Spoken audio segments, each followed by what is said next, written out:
सबसे पहले तो नमस्ते आप सबको, और बहुत बहुत धन्यवाद आप सबका कि एक बुलावे के ऊपर आप इतनी संख्या पे यहाँ पे एकत्रित हुए। और जिस मकसद से हम यहाँ पे इकट्ठे हुए हैं, कहीं ना कहीं ये हम सब के घर की कहानी है। किसी का बेटा नशा कर रहा है, किसी का भाई नशा कर रहा है, किसी का पति नशा कर रहा है। तो जो आप पीछे देख रहे हो, नशा मुक्त युवा खेलोगे तो खिलोगे हमारा ट्रस्ट है। तो इसी के तहत नशा मुक्त युवा खेलोगे तो खिलोगे सशक्त भारत पद यात्रा का आयोजन हमारा सोनीपत से शुरू हो चुका है, जिसकी पद यात्रा हमने पिछली 20 मई को सोनीपत से की थी। और इसका दूसरा चरण अभी हम 26 जून को इंटरनेशनल एंटी ड्रग डे है, उसके ऊपर इसकी शुरुआत हम हिसार से करने जा रहे हैं। जो हमारा अनाज मंडी पुलिस चौकी है, वहाँ से शुरू होकर के सुभाष चौक के ऊपर हम इस यात्रा को ख़त्म करेंगे। उसके बाद हमारा टारगेट है अगले 4 से 5 महीने के अंदर पूरा हिसार कवर करने का। इसको हम जोन वाइज रखेंगे, जितने भी स्कूल हैं, कॉलेजेज हैं, यूनिवर्सिटीज हैं, एजुकेशन सोसाइटीज हैं, गांव हैं। क्योंकि हमारी पूरी दुनिया में हमारा सबसे युवा देश है। हमारी 70 से 72% आबादी 28 साल से नीचे है। लेकिन आजकल आप सबको भी देखा है, जो सीनियर उन्होंने पता है कि पहले टाइम अलग था, लेकिन आज जवानी सिर्फ कागजों में रह गई है कि मेरा बेटा 20 साल का है, मेरी बेटी 25 साल की है। रियल में आपको कहीं जवानी मिलेगी नहीं। तो हमारा यही मकसद है कि जो हमारा यूथ नशे की तरफ जा रहा है या गलत दिशा में जा रहा है, उनको उस साइड से रोक करके स्पोर्ट्स के अंदर लेकर के जाना, फिटनेस के अंदर लेकर के जाना, ताकि जो उनकी एक एनर्जी है उनको हम सही दिशा दे सके। इसका मकसद यही है हमारा। और हमारे साथ हमारे चैंपियन स्वीटी बुरा जी, जो वर्ल्ड नंबर 1 रैंकिंग बॉक्सर है, मीनू कालीरमन जी हमारे चैंपियन, जिन्होंने एक साथ 2 चोटी फतह की हैं। और कल्पना चावला शौर्य अवार्ड से इनको सम्मानित किया गया है। और जल्द ही इनका नेक्स्ट प्लान है ऑस्ट्रेलिया के लिए।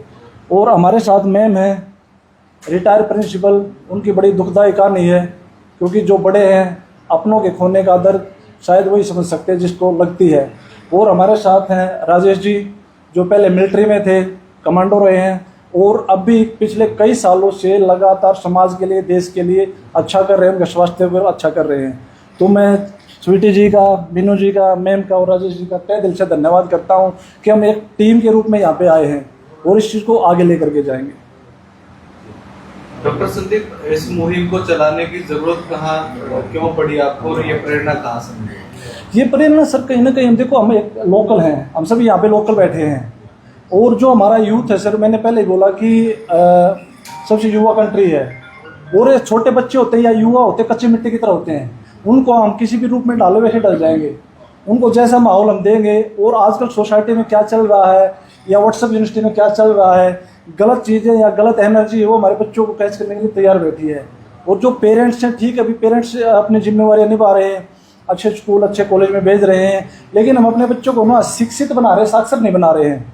यानी कि डिग्री दे दी है, हमारा बेटा कहाँ जा रहा है, कहाँ खेल रहा है, किसके साथ बैठा, क्या बैठा है, वी डोंट नो। तो कहीं ना कहीं एक अवेयरनेस की ज़रूरत होगी हमें। और खुद हम स्पोर्ट्स से हैं, तो आजकल नशा हर कोई कर रहा है। स्पोर्ट्स वाले बच्चे अपना ये कर रहे हैं अच्छा रिजल्ट मिले, यानी शॉर्टकट के पीछे भाग रहे हैं कि 6 महीने में हम महाराणा प्रताप बन जाएं। और जो स्पोर्ट्स में नहीं है, जो नॉर्मल है, वो बेचारे वैसा नशा कर रहे हैं। तो कहीं ना कहीं माहौल हमें ऐसा क्रिएट करना पड़ेगा। नहीं तो किसी को हम डरा करके नशा छुड़वा सकते हैं, नहीं को लालच दे करके भी हम आपको ये चीज़ दे दें, आप नशा छोड़ दो, या फिर पुलिस प्रशासन का, उनको सिर्फ कुछ पल के लिए रोक सकते हैं। हमें माहौल ऐसा क्रिएट करना पड़ेगा कि हमारे बच्चों के सामने आप बोतल लेकर के घूमते रहो, उनको कोई फर्क ही ना पड़े। जिस अवेयरनेस की, जिस माहौल की आप बात कर रहे हैं, क्या लगता है जिस तरीके की यात्रा आप निकाल रहे हैं, पद यात्रा, लोगों के बीच जा रहे हैं, उससे प्रभाव वास्तविकता में पड़ेगा? बिल्कुल पड़ेगा मैम। ये मैं मेरे से बताता हूँ आपको, मैं कभी लाइफ में ये chowmein, burger, pizza, drink, cold drink, smoking मैंने कुछ नहीं किया। लेकिन मेरे सर्कल में ढेर सारे ऐसे हैं जो स्मोकिंग करते हैं, ड्रिंकिंग करते हैं। लेकिन मैं जहाँ पे जाता हूँ, कोई कर रहा होता है तो साइड में निकल जाता है या उसको फेंक देता है, या फिर कहीं पे जैसे पार्टी में गए हैं तो मैं उनको बोलूँगा वो ड्रिंक नहीं करेंगे, उस टाइम पे स्मोकिंग नहीं करेंगे। मेरे लिए उनको पता अभी ये बंदा नहीं करेगा, वो जूस लेकर के आते हैं। तो डेफिनेटली मैम, दूसरा आपका पॉइंट ये है कि भी क्या इस चीज़ के ऊपर सिर्फ बच्चों के ऊपर पड़ेगा? नहीं, समाज है, पुलिस है, क्योंकि आजकल ये भी हो गया है भी पुलिस इसको सपोर्ट कर रही है, गवर्नमेंट इसको सपोर्ट कर रही है, वहाँ पे हमें नहीं जाना है।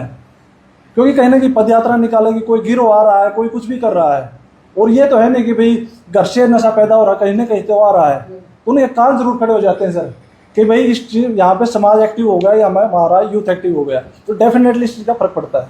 स्कूल कॉलेजों में भी जाएगी टीम आप? क्या जी? स्कूल कॉलेजों में भी टीम जाएगी? बिल्कुल प्रवीण जी, जैसे हमारा डिस्कस हुआ था फ़ोन पे, हम बेसिकली हरियाणा से सारे, ये स्पोर्ट्स हब माना जाता है, सब कुछ यहीं से निकलता है। ठीक है, स्पोर्ट्स में पूरा इंडिया या अदर कंट्री में कर रहे हैं, लेकिन हमने ये क्या कि कहते हैं कि भाई घर मजबूत तो बाहर मजबूत, घर पे खीर तो बाहर खीर, तो हमने अपने हरियाणा के सारे डिस्ट्रिक्ट कवर करने हैं। उसके बाद जो लास्ट पद यात्रा रहेगी हमारी हरियाणा से राजघाट दिल्ली, तो इनमें सारे डिस्ट्रिक्ट कवर करेंगे। इसको डिस्ट्रिक्ट वाइज हमने हिसार में शुरुआत करके पद यात्रा, उसके बाद हिसार में जितने स्कूल हैं, कॉलेजेज हैं, यूनिवर्सिटीज हैं, गांव हैं, एजुकेशन हब हैं, स्पोर्ट्स अकेडमीज हैं, हर जगह प्रोग्राम रखेंगे। स्वीटी जी, आप अंतर्राष्ट्रीय खिलाड़ी रही हैं और कहीं ना कहीं एक समय हरियाणा को खेलों के नाम से जाना जाता था। अब पंजाब की तर्ज पर हरियाणा को भी उड़ता पंजाब कहा जाने लगा है, और जो आज का युवा है खेलों के बजाय नशे की गर्त में गिरता जा रहा है, क्या कमी मानती है, कहाँ पर?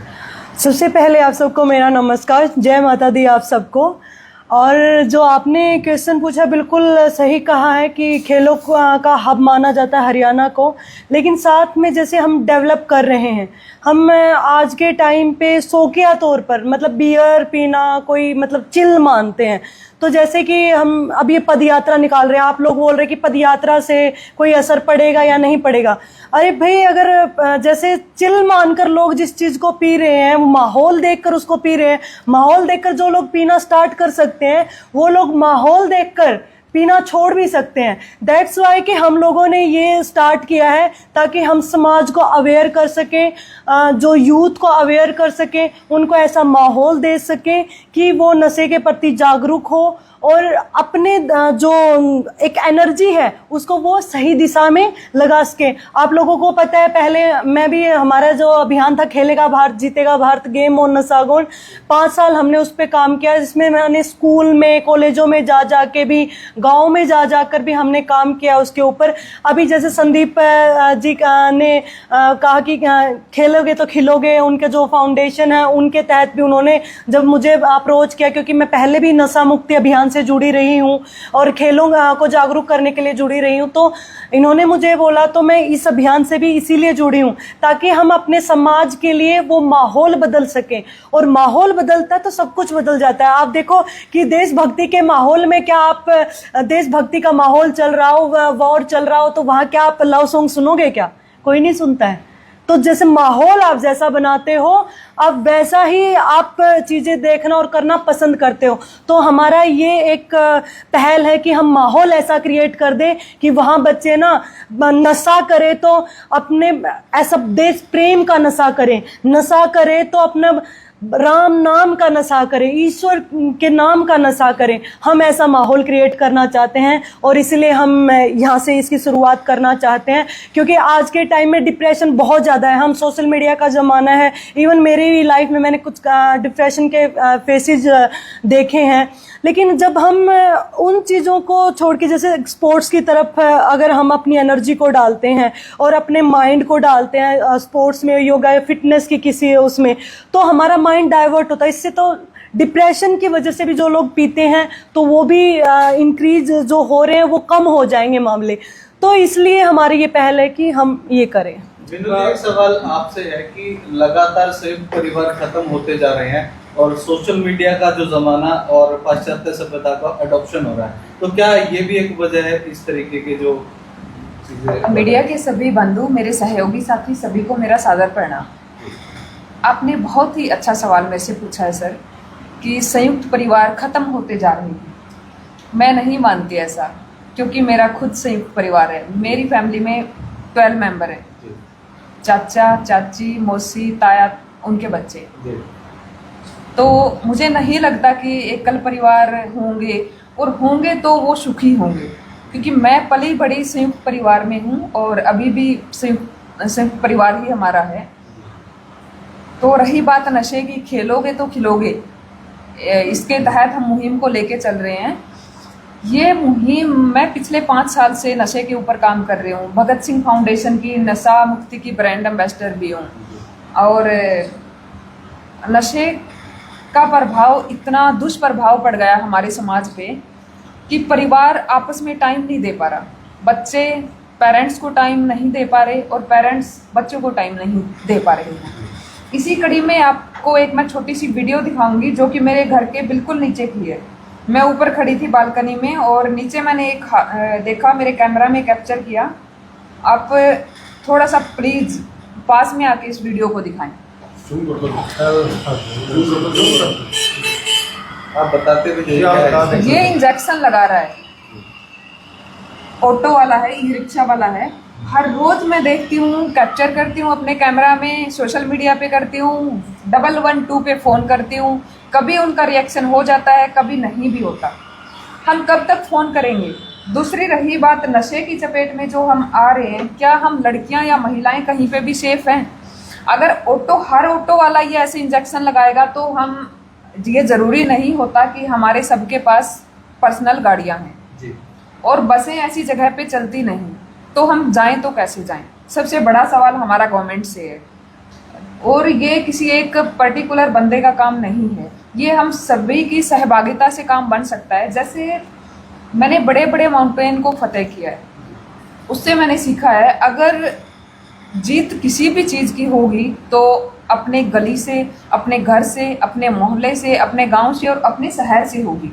तो अब हमने ठाना है कि जो ये हम शुरुआत 26 तारीख को सभी अंतर्राष्ट्रीय नशा निषेध दिवस जो मनाने जा रहे हैं, उसके उपलक्ष्य में एक हम पद यात्रा कर रहे हैं। ये पद यात्रा हमारी नई अनाज मंडी, पुलिस चौकी के सामने से और सुभाष चौक के से होते हुए गुजरेगी जी। और मैं चाहती हूँ हमारे समाज के युवा भी इसमें बढ़ चढ़ के भाग लें, बुजुर्ग भी इसमें भाग लें और इवन कि बच्चों को भी इसमें डालना चाहिए ताकि उनको पता चले कि हम ये मुहिम क्यों छेड़ रहे हैं, इसका मेनली पर्पज क्या रहेगा। खुद मुख्यमंत्री ने नशा मुक्ति के ऊपर यात्रा निकाली, आपके जैसे और बहुत से फाउंडेशन है जागरूक करने का काम कर रहे हैं, लेकिन कहीं ऐसा लगता है कि एक बड़ी कड़ी जो सप्लायर्स है उनके ऊपर किसी तरीके की रोकथाम होनी चाहिए। सर असली जड़ तो वही है। सर बिल्कुल आपने सही कहा। कहते हैं ना हमारे लोकल लैंग्वेज में कि सांप को क्यों मार, सांप की माँ को मार।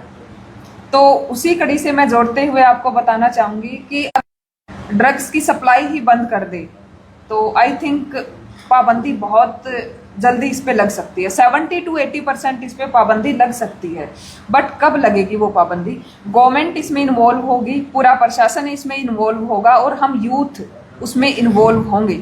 जैसे संदीप सर ने भी बताया था कि हमारा देश युवाओं का देश है, 70 to 80% हमारे भारत देश में युवा हैं। अगर वो ही नशे की दलदल में फंसते जा रहे होंगे तो आगे हमारा भविष्य क्या होगा? नशा करना ही है। राशन शायद गरीब को मुश्किल से मिलता है, लेकिन नशे की पुड़िया और सिरिंज बहुत आसानी से मिलती है जी। गवर्नमेंट बड़े बड़े ऑपरेशन भी चला रही है, फिर भी कुछ नहीं हो रहा जी। तो एक खिलाड़ी होने के नाते कैसे आप उन लोगों को मोटिवेट करेंगे कि नशे से दूर रहेंगे? देखिए मैंने वही बताया कि माहौल को खिलाड़ी भी और खुद आपने भी कहा कि डिप्रेशन के टाइम लोग इस चीज को अडॉप्ट करना ज्यादा पसंद करते हैं। जी जी जी जी। तो वही ना कि हमें एक सही दिशा दिखाने वाला होता है। अब जैसे मैंने आपको पहले यही आपने सेम क्वेश्चन पूछ लिया कि माहौल जैसा हम क्रिएट करते हैं वैसे, और इसमें मैं सरकार, हाँ जी जी जी, युवा बोल देते हैं कि मुझे पीने का तो शौक नहीं है लेकिन पीता हूँ गम भुलाने को, हाँ, तो वो डिप्रेशन के चक्कर में उनको क्या कहें? लेकिन मैं उनको यही बात मैं बोलना चाहूंगी कि आप नशा करके गम तो कुछ देर के लिए भूल जाओगे, कुछ देर के लिए, 1 घंटा 2 घंटे 5 घंटे 10 घंटे, एक बार, फिर क्या? उसके बाद क्या? अगले दिन क्या? अगले दिन फिर ले लिया, फिर क्या? अगर आपने 1 महीना पिया आपके ऑर्गन्स चले जाएंगे और आपका शरीर जो ईश्वर ने आपको दिया है, आपका 5 तत्वों का जो बना हुआ शरीर है वो आप खराब कर लोगे। और वैसे जैसे मैं तो बहुत ज़्यादा आध्यात्मिक पर्सन हूँ, तो मैं बोलूँगी कि अगर आप इस 5 तत्वों के बने शरीर को ख़त्म कर लेते हो नशे के, उससे तो आपकी आत्मा को तो मुक्ति जब भी नहीं मिलती है।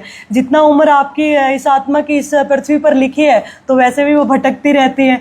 तो मैं तो सबको यही बोलना चाहूँगी कि डिप्रेशन के टाइम में आप मेडिटेशन कीजिए, आपको जो भी गेम पसंद है उस गेम को आप लीजिए, क्योंकि आप अपने दिमाग को उस टाइम, आपको कब डिप्रेशन कम होगा, जब हमारा दिमाग शून्य पर पहुंचता है। शून्य पर कैसे कुछ लोग पहुंचाते हैं, नशे के द्वारा, है ना, बोलते कि सुट्टा मार लिया, कोई कैसे मार लिया। तो वो चीज़ें जो करते, कोई शराब पीकर करता है, कोई बीड़ी पी के करता है, कोई ऐसे करता है। इसकी बजाय मेडिटेशन करके अगर अपने दिमाग को शून्य पर लेकर जाओगे, ना ही आप इस मटेरियल वर्ल्ड में कि कोई आपने जो गोल बनाया, यानी कि किसी ने बनाया मैं वर्ल्ड चैंपियन बनूं, किसी ने बनाया कि भाई मेरे पास ऐसी बड़ी गाड़ियां हो, किसी ने, पहला तो हमारा, क्योंकि वो टारगेट कब पूरे होंगे, सबसे पहले कि जब हमारा शरीर ठीक होगा जब ही तो होंगे ना। वैसे इच्छाएं तो बहुत तरह की, डिप्रेशन किस चीज का है, चीजों को आप पाओगे कैसे, काम करके पाओगे, न कि नशा करके पाओगे आप चीजों को। नशा सिर्फ आपके शरीर को बर्बाद करता है और आपको आपके गोल से दूर करता है, भटकाता है। और मेडिटेशन अगर आप करते हो, गेम अगर आप करते हो, तो वो आपको आपके शरीर को अच्छा करता है, आपके दिमाग को तंदुरुस्त करता है और आपके गोल तक पहुंचने में आपकी और ज़्यादा जल्दी मदद करता है। तो डिप्रेशन में आप वैसे ही नहीं रहोगे जब आपको सारी चीज़ें वैसे ही मिल जाएंगी। क्योंकि डॉक्टर साहब, एक एक्सपीरियंस के लिए आपने कहा था कि हाँ जी, जो है रिटायर्ड प्रिंसिपल है, वो एक्सपीरियंस हम चाहिए। मैं बताना चाहूँगा, मैं रिटायर्ड प्रिंसिपल हैं, लेकिन एक होता है कि माँ से बड़ा कोई योद्धा नहीं होता है। लेकिन सबसे बड़ा दुख भी यही होता है कि एक माता पिता के कंधों के ऊपर उनके बेटे की अर्थी जाए। तो माँ होने के नाते मैंने अपना जवान बेटा खोया, 23 साल का इकलौता लड़का था। तो मैं, हालांकि पूछना नहीं चाहिए लेकिन सबके सामने है, क्योंकि हमें अपने लिए नहीं सोचना, जो आने वाली जनरेशन है कहीं ना कहीं उनके लिए हमारा बाहर निकलना ही ज़रूरी है। तो मैं मैम से रिक्वेस्ट करूँगा, प्रार्थना करूँगा कि मैम इस बारे में प्रकाश डालें और बताएं। माइक आपके जो कॉलर माइक लगे हो ना, ये माइक मेरे भी दे दूं क्या? कोई नहीं, आ जाइए।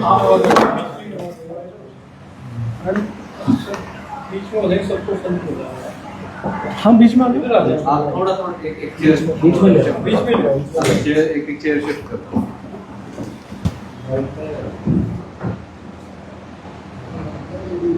सभी पत्रकार भाइयों को मेरा नमस्कार।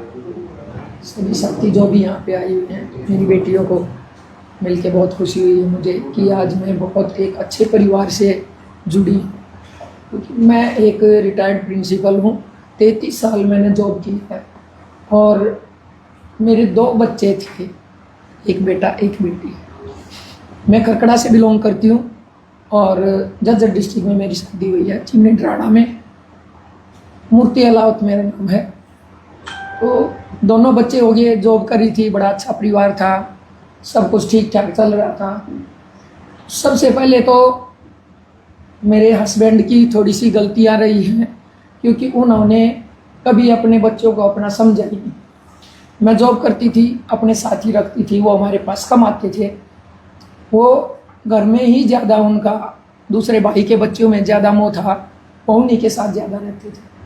तो जब एक पति पत्नी में दरार आती है, वहाँ पे बच्चा हमेशा फ़ायदा उठाता है, क्योंकि उसको ये पता होता है कि बाप कुछ नहीं कहेगा, इधर से माँ कुछ नहीं कहेगी, माँ बोलेगी तो बच्चा बाप की तरफ भाग जाता है, बाप के बोलता है। वो तो बाप तो बोलता ही नहीं था, शराब पीते थे पहले से, इसलिए मेरे बच्चे को सपोर्ट नहीं मिला। जब मैं बहुत कंट्रोल में रखती थी बच्चों को, शुरू से ही अपने पास रखती थी। जब कॉलेज में आया बच्चा मेरा, यूनिवर्सिटी का टॉपर था, और तब गांव में जाने लग गया। पहले मैंने गांव में जाना उसका बिल्कुल बंद कर दिया था। मैं बेरी में 14 साल जॉब की मैंने। तो बेटा मेरा जब मेरे पास रहा, तब तक उसने कभी चाय भी नहीं पी थी। उसके बाद जब वो कॉलेज में आया तो स्विच ऑफ करके गांव में भाग जाता था, क्योंकि गांव में 2-4 उसकी दोस्त थी, उनसे मिलने के लिए हर शनिवार को वो स्विच ऑफ करके गांव में चला जाता। कई बार मैं गाड़ी लेके बेटी को बुलाती, बेटी की शादीशुदा थी, दामाद को भी बुलाती। नवीन जाखड़ मेरा दामाद है, जो CIA में रोहतक था, अभी शहर में ड्यूटी है उनकी, इंस्पेक्टर है। वो गाड़ी लेके गांव से उठा के लगते थे हम उसको ज़बरदस्त। अगर वो कहीं भी बच्चों के साथ बैठा है बाहर, मैं रात को उसके दोस्तों के पास फ़ोन करके पूछती, मेरा बेटा तुम्हारे साथ है? वो मना कर देती। लेकिन एक बच्चा ऐसा था जो सच बोलता था, कहता आंटी आपका बच्चा वहाँ बैठा है बिद्रोह पे। रात को मैं 10-10 बजे गाड़ी लेके वहाँ गई हूँ। मैंने उसके बाप को फ़ोन किया, भाई तेरा बेटा वहाँ बैठा है, कम से कम तू गाँव में है, उसको बुला ले। तब मैं इतने लेट कैसे जाऊं। वो गांव में नहर तक विद्रोह लगती है डराना के बीच में, जब कानूर वाले रोड पर घर से वो विद्रोह तक आधा किलोमीटर नहीं आ सकता अपने बच्चे के लिए। और मैं रोहतक से बेरी से गाड़ी लेके मैं डराना में जाती थी। लेकिन मेरी परिस्थितियाँ ऐसी हुई कि मैं बीमार होगी, मैं बेड पे आ गई थी, मेरा ऑपरेशन हुआ। उसके बाद मैं नहीं जा पाई उसके लिए कि मैं हर रोज़ हर शनिवार को स्कूल गया। मैंने भी परेशान हो गया, कह दिया बेटा तू जब तेरा मन भर जाए तब आ जाना। उसके 8 महीने के बाद वो उसके दोस्तों ने नहर में डुबो दिया। बेरी वाली जो नहर होती है, बड़ी 2 नहरें आती हैं बेरी और कन्नौर के बीच में, वो उसको सुबह घर से बुला के ले गए। वहाँ पे उसको शराब पिलाई, पता नहीं उसके साथ क्या दुश्मनी थी, मेरे को नहीं पता चला। वो तो उनको घर से खाना भी खिलाता था, चोरी कर करके घर से रोटियां ले जाके सब्जियां ले जाके, ब्राह्मणों के बच्चे थे गरीब घर के, उनको खाना भी अपने पास से खिलाता। उन्होंने क्या किया क्या नहीं किया, जून का महीना था, 11 जून को उन्होंने नहर में डुबो दिया। तीसरे दिन हमें पता चला था, मेरे पास फोन आया उसके बाप का कि गोले का आया करते, नाम परवीन था, गोले नहीं आया 2 दिन से। रात को 10 बजे फोन आया। मैं रात को ही, मेरी बहन थी वहाँ जज्जर में, मैं जज्जर नौकरी करती थी उस MD ऑफिस में, उसके पास गई, उसको बताया। वो बोली कि मिल जाएगा, तू चिंता मत कर। मैं पूरी रात रोती रही, बैठी रही। उसको ये पता था उसके बाप को कि वो शराब पीता था। उसने ये कह दिया कि वो तो पी के कहीं ना कहीं नहर में नहा रहा था, बताया किसी ने, गाँव वाले ने, तो वो डूब गया होगा। माँ मेरा बेटा डूब नहीं सकता, वो तरक्की का भी उसके पास सर्टिफिकेट था, कुओं में डाक मारता था, कुएं में भी नहीं डूबता था, कुओं में भी रहता था। तो किसी ने बता दिया भी ऐसे ऐसे वो लड़के थे उसके साथ और वो नारी थे। शक हो गया, हमने उन पे रिपोर्ट दर्ज कराई, बॉडी निकाल ली। तीसरे दिन नहर बंद करवा के वो बच्चे अपने घर के अंदर सूते हुए मिले। एक नाम भी मेरे को अभी उनकी याद नहीं, हमारे पड़ोसी थे ब्राह्मण, उनका लड़का था, एक महेंद्र का लड़का था, एक जाट का था, राज का। कास्ट को टारगेट मत करो। मतलब हमारे पड़ोसी 2 कोई बात वो नहीं, थे, कास्ट एक को जाट था, 2 दूसरी कास्ट के थे। तो उनको पूछा तो बोले कि हमारे साथ था लेकिन हमने डुबोया नहीं, वो तो गलती से डूब गया, हमारे से कैसे गलती होगी। रिपोर्ट दर्ज कराई थाने में वो बुलाए। जब उन्होंने थोड़ा बहुत धमकाया डराया तो उन्होंने आकर केस चला 2 साल 3 साल में उनको जमानत में पैसे भर के छूट गए, लेकिन बेटा तो चला गया मेरा। इस नशे के कारण बहुत सारे घर बर्बाद हो चुके हैं। मैं यही चाहती हूँ कि इस मुहिम से जुड़ के, जैसे मेरा घर बर्बाद हुआ ऐसे और किसी का घर बर्बाद ना हो, ये मुहिम चलानी बहुत ज़रूरी है। नौजवानों को यूनिवर्सिटी में, कॉलेज में जाके हमें समझाना चाहिए, एक अच्छे बच्चों का साथ लेके, अच्छे बच्चों को जोड़कर वो ये मुहिम आगे बढ़ाएं। और सरकार से मैं यही गुजारिश करूँगी कि ये नशा जो है ये बेचना बंद करवाए। ड्रग्स, शराब जो है, ठेके इतने खुल रहे हैं जितने स्कूल नहीं खुल रहे। स्कूलों को बंद किया जा रहा है, ठेके खोलने शुरू कर रखे है सरकार ने। इससे हमारा देश बर्बादी की तरफ जा रहा है। और ये मेरी हम्बल रिक्वेस्ट है हमारी कि ये देश को बचाने के लिए नशे पे पाबंदी लगाई जाए सरकार की तरफ से। और मैं हमेशा साथ रहूँगी आप लोगों के, जहाँ भी मेरी ज़रूरत होगी मैं वहाँ पर जाने के लिए तैयार हूँ, जैसे भी मेरे हेल्प जो भी कर सकूँगी।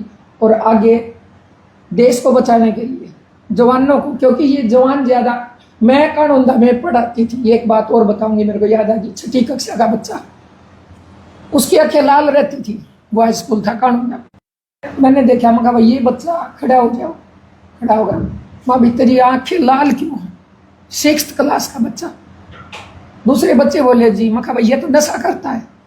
वो बोले जी ये वो पीता है, टायर पंचर लगाते हैं उसकी कोई वो आती है, सुलोचन। बोले ये वो पीता है। मैं वो क्या, उससे क्या होता है? बोले उससे नशा होता है। तब मैंने उसकी दादी को बुलाया, माँ थी नहीं उसकी, उसको समझाया भाई इसको बचा लो, ये नशा करना शुरू कर दिया अभी से इस बच्चे ने, इसकी क्या लाइफ होगी। तो इतने एक टाइम नहीं है बच्चों के लिए, माँ बाप के पास, दादा दादी के साथ तो रहते ही नहीं, आजकल एकल परिवार हो गए। माँ बाप सर्विस करते हैं, बच्चे चाहे कहीं जाओ कुछ भी करो, अकेले छोड़ के बच्चों को जाते हैं, तो ये बहुत गलत बात है। इसीलिए बच्चे ज़्यादा बर्बाद हो रहे हैं, क्योंकि बच्चों को माँ बाप टाइम नहीं दे पाते। ये बहुत ज़रूरी है बच्चे के लिए कि उसको सुबह उठाओ, उसको जिम भेजो, उसको योगा सिखाओ, मेडिटेशन सिखाओ, कुछ भी करवाओ, लेकिन टाइम ज़रूर दो माँ बाप बच्चे को। ये मैं सभी माँ बाप से रिक्वेस्ट करती हूँ। चलिए संदीप जी, आखिरी सवाल आपसे रहेगा। अभी आपने कहा कि अवेयरनेस आप लोग आने वाले, माइक पूछ के तो माइक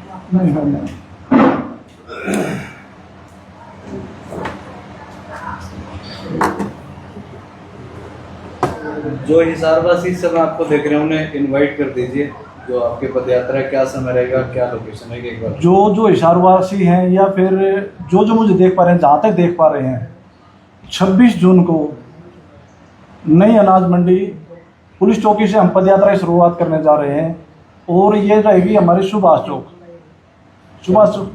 कैंप चौक तक हमारी पदयात्रा रहेगी। तो आप सबसे रिक्वेस्ट है सुबह 9 बजे वहाँ पे पहुँचे, ज़्यादा से ज़्यादा संख्या में पहुँचे। ये मत सोचे कि ये सिर्फ एक पदयात्रा है, हम अपने युवाओं को बचा रहे हैं। किसी को निमंत्रण दिया गया है? हाँ जी, इसके लिए हमें हमारी कमिश्नर सर से कल मुलाकात हुई थी, अशोक रख सर से, तो वो हमारे साथ आ रहे हैं। हम कल अपने इंडियन आर्मी को अप्रोच कर रहे हैं, BSF को अप्रोच कर रहे हैं, और जितने भी यहाँ पे स्पोर्ट्स अकेडमीज हैं या फिर एजुकेशन सोसाइटीज़ हैं, एजुकेशन हब हैं, वहाँ सबको हम आमंत्रण देने जा रहे हैं कल से। तो युवाओं को बचाना है तो हम सबको आगे आना पड़ेगा, क्योंकि युवाओं के कंधों के ऊपर ही परिवार है, समाज है और देश का भविष्य टिका हुआ है। लेकिन कहीं ना कहीं वो कंधे झुक गए हैं। अगर हम सब कुछ जानते हुए अगर हमने अभी स्टैंड नहीं लिया तो बाद में पछतावे के अलावा कुछ नहीं रहेगा। और खास करके हमारे देहात में वो चल रहा है कि हम तो देसी हैं, काम चल जाएगा। आज के टाइम में काम चलने वाला टाइम गया, बाद में रोकर पछतावा करने से बेटर अब कोशिश कर ली जाए।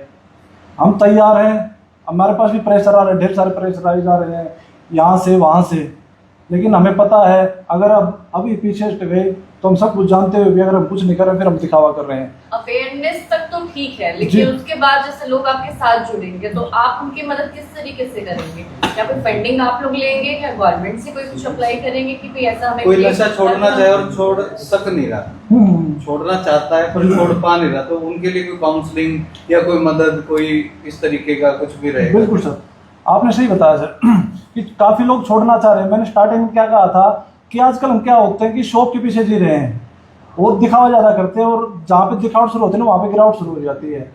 यानी कि हम जब तक खुद के दोस्त नहीं बनेंगे, अपने लिए सोचें, हम दिखावा करते हैं भैया मैं आपसे प्यार करता हूँ, आपसे प्यार करती हूँ, या उनसे मैं प्यार करता हूँ, लेकिन खुद के लिए हमारा कोई वो नहीं है। इसलिए हम पार्टी में जाएंगे जब अपने बच्चों को लेके जाएंगे, शादी में जाएंगे तब हम बच्चों को लेके जाएंगे, लेकिन ग्राउंड या पार्क या जिम में हम अपने बच्चों को नहीं लेके जाएंगे। कितने % बच्चे हैं या कितने % युवा है जो ग्राउंड पे जा रहे हैं या जिम में जा रहे हैं, सुबह योगा कर रहे हैं? जैसे आपने बताया हमारी काउंसलिंग भी रहेगा, लेकिन सबसे हमारा मेन फोकस रहेगा उनकी फिजिकल फिटनेस, मेंटल हेल्थ के ऊपर, क्योंकि जब तक आप मेंटली और फिजिकली स्ट्रांग नहीं होंगे आपका कुछ नहीं हो सकता। हम 2 दिन चिकनी चुपड़ी बातें करते रहेंगे, तीसरे दिन फिर वहाँ पे आ जाएंगे, 2 दिन आप बोल के निकल जाओगे, राजेश जी बोल के निकल जाए, स्वीटी जी बोल के निकल जाएंगे, लेकिन जब तक उनकी अंतरात्मा नहीं जागेगी ना, तो हम जहाँ तक हो सकेगा इसको नेचुरल तरीके से, नेचुरल वे में इसको लेकर ले जाएंगे। और हमारे साथ लड़कियों के लिए सेल्फ डिफेंस प्रोग्राम है, बॉयज है चाहे गर्ल्स हैं, पूरा जी। आप सभी का स्वागत है। जैसे कि भाई साहब ने बताया कि जैसे मैं मिलिट्री में था तो बड़ा प्राउड था कि सभी एक जैसे थे, लेकिन आज जैसे यहाँ पर आकर मैं देखता हूँ ना कि जितने भी हमारे यंगस्टर्स हैं उनकी जो फिजिकल फिटनेस है, जो मेंटल टफनेस है, वो बहुत ही ज़्यादा कमज़ोर हो चुकी है। तो अभी भाई साहब के हाथ में देखना मेरा मिशन है कि मैं सबको जागरूक करूँ और एक ऐसा माहौल हम क्रिएट करें सभी मिलकर कि सभी युवा इस लाइन में आए, स्ट्रीम लाइन में आए, और नशे के लिए उनके पास में टाइम ही ना हो। तो आप हमारी सभी की ये रिस्पॉन्सिबिलिटी है कि बच्चों को उस लेवल पर लेके आएँ कि समाज को माहौल ही ख़त्म कर दें और उनका जैसे जिम जाना, योगा करना, ठीक है, इस प्रकार से सभी हमको सपोर्ट करें और उनके लेवल को अप करें, उनके माइंड को ऐसे मत छोड़ें जैसे कि डिप्रेशन किस पास में आता है, तो डिप्रेशन में बच्चा इधर उधर घूमता है, वो जाता है इधर। लेकिन ऐसा एक विचारधारा हम फैलाएं समाज में कि सभी मिलके उन युवाओं को सपोर्ट करें। उनको एक्चुअल में सपोर्ट की जरूरत है। अगर कोई युवा नशे का आदी है तो वो युवा उस नशे की हालत से निकल नहीं पा रहा है, तो हमारा मिशन यही है कि युवाओं को खासकर सपोर्ट करें फिटनेस में, माइंड फिटनेस में, और जो भी वो करना चाहें, बट उनके लिए वो माहौल क्रिएट करना पड़ेगा। और आप सभी का मैं तहे दिल से धन्यवाद करता हूँ कि इस बात का आप सब फैलाएं। और हिसार से हमने स्टार्ट किया है कि कॉलेज स्कूल में जाके, गाँव तक जाके इवन हम युवाओं को फिटनेस की ओर लेके आएंगे, खेलों की ओर प्रोत्साहन करेंगे, और इस सब में आपका हमें सपोर्ट की काफ़ी जरूरत है। सर मैं दो बात और बोलना चाहूँगा, जितने भी स्टेज के ऊपर यहाँ पे मौजूद हैं। मैम बिल्कुल बीमार थी, चारपाई में थी, मेडिसिन ले रही थी, मेरे तो गले से गला भी आपको पता होगा, और खड़े पाँव इनको मैंने बोला था, मतलब 5 मिनट पहले मैंने उनको बोला, बोली मैं निकल रही हूँ। रोहतक से आई हैं, स्वीटी जी को 26 तारीख को टूर्नामेंट है इनका, 26 तारीख की फ्लाइट है, और 26 तारीख को हम प्रोग्राम कर रहे हैं। और अभी 1-1:30 बजे तक इनकी ट्रेनिंग चल रही थी लगातार सुबह से, बावजूद उसके रोहतक से विजिट करके आए हैं। मीनू जी अगले महीने इनको ऑस्ट्रेलिया निकलना है, इनका खुद का शेड्यूल इतना टाइट होता है, लेकिन बावजूद उसके वो यहाँ पे बैठे हैं। यानी कि जब तक हम हमारे अंदर समर्पण है, कोई भी काम कर रहा है, जब तक हम समर्पित नहीं होंगे, बातें करते रहेंगे, रिजल्ट नहीं निकलेगा, तो कहीं ना कहीं पहला स्टेप उठाना पड़ेगा। तो स्वीटी जी बहुत बहुत धन्यवाद आपका। मीनू जी, मैम, राजेश जी, आपका कोई और क्वेश्चन हो तो मैं स्वीटी जी को देना चाहूँगा एक बार माइक, तो प्लीज। अरे धन्यवाद। जी, और आप सबका तहे दिल से धन्यवाद, और लेट होने के लिए माफ़ी चाहूँगा, होता है कई बार, लेकिन एक अच्छी कोच के लिए यहाँ पे बैठे हैं।